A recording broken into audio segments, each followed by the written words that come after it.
Revendicarea structurilor. Tată Ceresc, ascultă rugăciunea mea, reîntregește, curăță și pune în mine toate structurile mele spirituale și energetice și pune organismul meu cu toate structurile în stare de vindecare, atât cât îmi este îngăduit.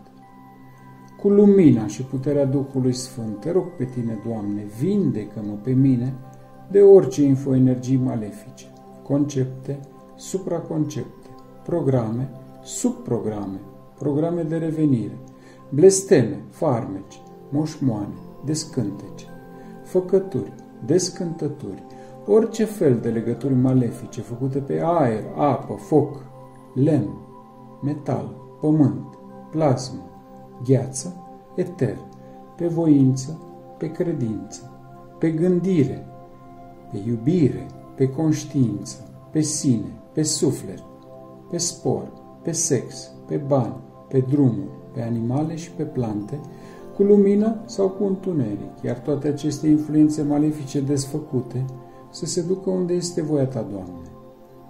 Fie ca orice entități malefice, entități benefice false și duhuri necurate să fie îndepărtate de la mine și trimise acolo unde este voia divină.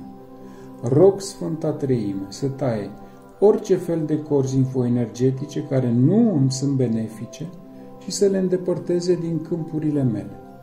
Dezleagă și curăță, Doamne, sinele meu de orice fel de programe, subprograme, algoritmi infoenergetici malefici, făcături, farmece, blesteme, legături, descântece și orice lucru ce afectează sinele meu și nu este cu voie divină și pecetluiește-l cu Duhul Sfânt.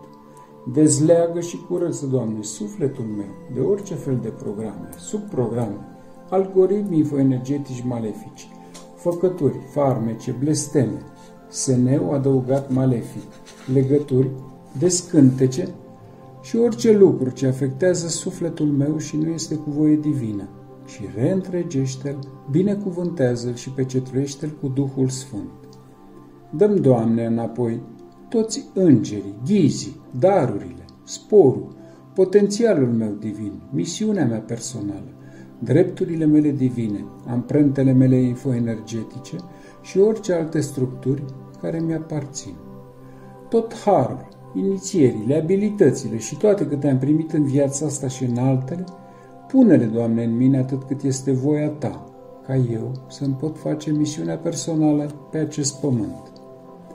Curăță și deschide, Doamne, cu lumina și binecuvântarea Ta, toți centrii energetici, toate organele mele energetice și curăță și armonizează în toate canalele energetice atât cât îmi este permis. Dezleagă, curăță și reîntregește, Doamne, toate câmpurile mele și armonizează-le. Aliniază și armonizează, Doamne, toate structurile mele energetice și spirituale, sigilează-le cu Duhul Sfânt și fie ca nimic să nu le poate atinge, doar cuvântul Tău. Fie ca eu să pot sluji luminii și adevărului și să-mi fac misiunea personală pe acest pământ. Fie ca dacă nu mi este îngăduit să mă vindec și să mă refac în totalitate, să ajungă la mine informația care să mă ajute să-mi înțeleg lecția, astfel încât să capăt permisiunea de a mă vindeca. Fie ca eu să înțeleg motivul pentru care am devenit vulnerabil la orice influențe malefice și să am înțelepciunea și puterea de a mă schimba și a evolua. Și, Doamne, dacă eu voi greși față de Tine, ajută-mă să-mi înțeleg greșeala și iartă-mi neștiința sau neputința. Vino, Doamne, în inima și în sufletul meu, în viața și în casa mea și luminează-mi calea oriunde mă voi găsi. Și, Doamne, dacă eu uit de Tine, Tu să nu uiți de mine. Amin.